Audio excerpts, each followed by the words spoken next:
রাধে রাধে আমার প্রিয় পরিবার, প্রিয় দর্শক, আশা করি আপনারা সবাই ভালো আছেন। আমি ইন্ডিয়ার ওয়েস্ট বেঙ্গল থেকে ভূমিকা মীনাক্ষী আবারও এসে গেলাম আরেকটি নতুন ছোট্ট ব্লগ ভিডিও নিয়ে। তো আমি একটা বিশেষ কাজে বেরোচ্ছিলাম, মাফ করবেন। আমি যেই দিনটা আপনাদের কাছে বলছিলাম যে একটা বিশেষ দিন আছে, আমার কাছে তো অন্তত বিশেষ দিন, যেটা আমি মানে এতটা হবে আর কি সেটা বুঝতে পারিনি। দেখুন না, গ্লিসারিন মেখেছি না, আমার হাত এখন চটচট করছে। সারাক্ষণ মেঘলা ছিল, এখন রোদ্র উঠে গেল। আমি 2:15 সময় বেরোবো। তো আজকে আমার একটা লেখা প্রকাশিত হবে, সেটা উত্তরবঙ্গের 52 জন মানে কবি সাহিত্যিক বড় তাদের মাঝখানে আমার লেখাটাও, বইটার নাম অন্বেষণ। আজকে 2টো বই উদ্বোধন হবে সাহিত্য সভার। তো তার মধ্যে আমার লেখাটা যেটা আছে সেই বইটার নাম অন্বেষণ।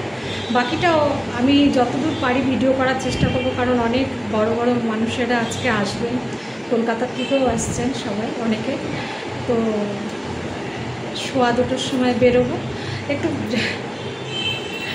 অনেকে ভাবে, মানে আমি নিজেও ভেবেছিলাম শাড়ি পরেই যাব, কিন্তু আর সেই সকাল থেকে একার আমার সেই সময়টা হলো না। এখন আমি বের হব, ঠিক আছে।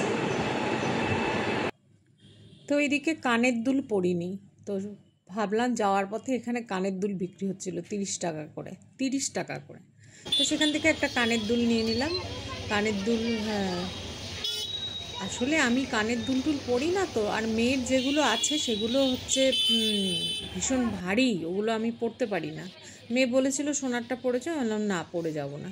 তো রাস্তার থেকে 30 টাকা দিয়ে একটা কিনে নিয়ে পরে এই দাদার সাথে, এই দাদা আমাদের সবার প্রিয় দাদা, অজয় দাদা, এই দাদার সাথে আমি চললাম আমাদের শিলিগুড়ির কোর্ট মোড় থেকে। দাদা বলেছিল যে কোর্ট মোড়ে থাকবেন, তো আমি কোর্ট মোড় পর্যন্ত আসলাম, তারপরে ওখান থেকে টোটোতে করে আমরা যাচ্ছিলাম। আর আমাদের এই শিলিগুড়ি শহরটার কিছুটা অংশ আপনাদের সাথে শেয়ার করছি।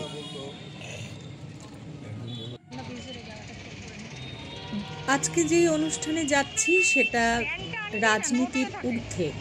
আমি তো মনে করি এই অনুষ্ঠানটা, যদিও আমরা যার অনুষ্ঠানে যাচ্ছিলাম, মাননীয় শ্রী অলোক চক্রবর্তী মহাশয়, তো ওনার লেখা একটা বই, শক্তি শুয়ে আছো আর অন্বেষণ, যেই অন্বেষণ বইটায় 52 জন কবি লেখকের যারা লেখেন তাদের লেখা উঠেছে, তার মধ্যে আমিও একজন ক্ষুদ্র একটা মানুষ। তো ওনারই সম্পাদনা ছিল এই বইটা অন্বেষণ, এবং এই লেখাটা আমার ফেসবুক থেকে দাদা নিয়েছিলেন। উনি একজন বড় রাজনীতিবিদ, এবার মমতাদি এসে ওনাকে আরও অনেক উঁচু পদ দিয়ে গেছেন। তো যাই হোক, এখানে রাজনীতির কোনো কথাই আসবে না বা বলছি না। তো এই যে মঞ্চটা ভেতরে, আমরা একটু আগে গিয়েছিলাম, কারণ অজয়দা হচ্ছে অলোকদার ছোট্টবেলাকার বাল্যকালের বন্ধু, সেই জন্য দাদার সাথে যেহেতু আমাকে যেতে হয়েছে, সেই জন্য আমাকে তাড়াতাড়ি যেতে হয়েছে। তো এরপরে যেহেতু প্রচুর ভিড় হয়ে যাবে, সেই জন্য আমি কিছু ছবি আগেই তুলে নিয়েছিলাম। এই অনুষ্ঠানটা অ্যাকচুয়ালি 19শে মে শহীদ দিবসের দিনের হওয়ার কথা ছিল। আপনারা লেখাটা দেখতে পাচ্ছেন, বাংলা ভাষার শিলচর অধিকার রক্ষা যারা ছিলেন সেই সময়। তো এখানে আমাকে সম্বর্ধনা যে করছিলেন, সেই কিছু ছবি আসলে অন্য কেউ তুলেছে, তা ঠিকমতো তোলা হয়নি। যাই হোক, এইটুকু যে এত বড় অনুষ্ঠানে তোলে কেউ দেয়, সেটাই অনেকটাই মনে হয় যেন ভাগ্যের বিষয়। তো এখানে আমার বান্ধবীকেও আমি পেয়ে গেলাম। আমি জানতাম না কে আসবে, সোমা। তা ও একটা আবৃত্তির কোলাজ ওরা একটা পরিবেশন করেছিল,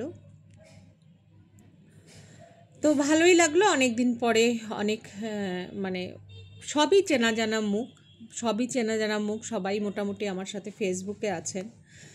তো সেই সূত্রে সামনাসামনি সবার সাথে কথা না হলেও কোনো অনুষ্ঠানে দেখা হয়।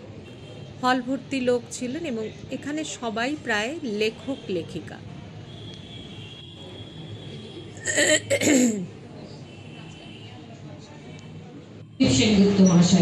এবার অনুষ্ঠানে প্রদীপ প্রজ্বলন উঠতে পেরেছি শেষ পর্যন্ত, এটা শিলিগুড়ি তথা উত্তরবঙ্গের বিশিষ্টজনেরা আজকে এমনও বলেছিল দরকার হলে আমি প্রচ্ছদ করিয়ে দেব এবং তারপর যেখানেই দেখা হয়। এই সেই মহেন্দ্রক্ষণ যার জন্য আমরা অপেক্ষা করেছিলাম। একবার জোরদার করো। এটা কিন্তু একটা শহরে একটা প্রাণের একটা উৎস, এটা প্রমাণ করে যে শুধুমাত্র সেগুলো ধুলায় ধুলা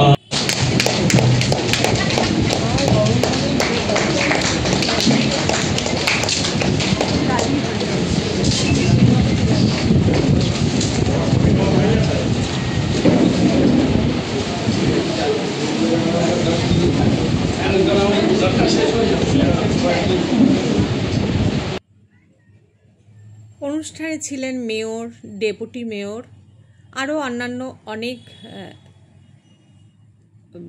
বিদ্যমান মানুষজনেরা মঞ্চে ছিলেন, মঞ্চের সামনেও ছিলেন। তো মেয়র আবার আমাদের গান করতে খুব ভালোবাসেন। হ্যাঁ, তো সেই যাই হোক, এই যে আমার লেখাটা আগুন পাখি, ভূমিকায় ভূমিকা মীনাক্ষী, আমি একটু পড়ে নিচ্ছি। ফিনিক্স তুমি উড়ে যাও, অনেক কাজ তোমার পাখি বাকি, তোমার জন্য অপেক্ষায় আছে বাংলার ভোরের পাখি। উড়ে যাও তুমি ফিনিক্স দেশ থেকে দেশান্তরে, তোমার রঙে তোমার পবিত্রতায় জম গৃহ রঙিন হয়ে উঠুক লাল নীল গোলাপিতে। শত্রু আক্রমণে তুমি ভীত নও ফিনিক্স, তুমি আরও অনেক বীজ বপন করো তাদেরকে শেষ করতে। তোমার ধ্বংস নেই, আছে শুধু সৃষ্টি, ভিজিয়েছ মাটিকে দিয়ে শান্তির বৃষ্টি। নব নব আনন্দে গাও তুমি গান, সৃষ্টির স্বপ্নে তুমি নবযুগের প্রাণ। পুরাণ থেকে তুমি দেবদূতের মতো সৃষ্টিতেই মেতে আছো, সোনালি আলোয় সবুজের সৃষ্টি। নীলাকাশে ওই দেখো অনুরণন, কান পেতে শোনো সৃষ্টির কি উল্লাস। তুমি ওড়ো আরও ওড়ো ফিনিক্স, তুমি যে আগুনের পাখি। এই কবিতাটি অলোক দাদা একজন এত বড় রাজনীতিবিদ, উনি আমার ফেসবুক থেকে নিয়েছিলেন কবিতাটা, লিখে নেওয়ার পরে আমাকে জানিয়েছিলেন যে আমি তোমার কবিতাটা নেব, তোমার মত আছে। তো সেই ভাগ্য আর কি আমার, আমি নিজেও ভাবতে পারিনি যে এত বড় একটা অনুষ্ঠানে, যেখানে এত সুন্দরভাবে অনুষ্ঠানের মানে অনুষ্ঠান উদ্বোধন হলো, কবিতা বই প্রকাশ হলো, সে এত বড়, এই যে সমস্ত বড় বড় মানুষরা, যারা এত বিদ্যমান মানুষ, গুণী মানুষ, যারা শিলিগুড়ির থেকে দেখছেন তারা জানেন যে এখানে যারা দেখছেন, এই যে সেবন্তীদি, ডাক্তার সন্দীপন, মানে প্রত্যেকেই এখানে গুণীজন এবং তারা এসছেন। তাদের এই যে আমাদের মেয়র গৌতম দা গান করছিলেন, উনি একটু গানটা ভালোবাসেন। আর কি বলবো, সবাই ভালো থাকবেন, ভালো লাগলে ভিডিওটা একটু লাইক করবেন, সাবস্ক্রাইব করবেন।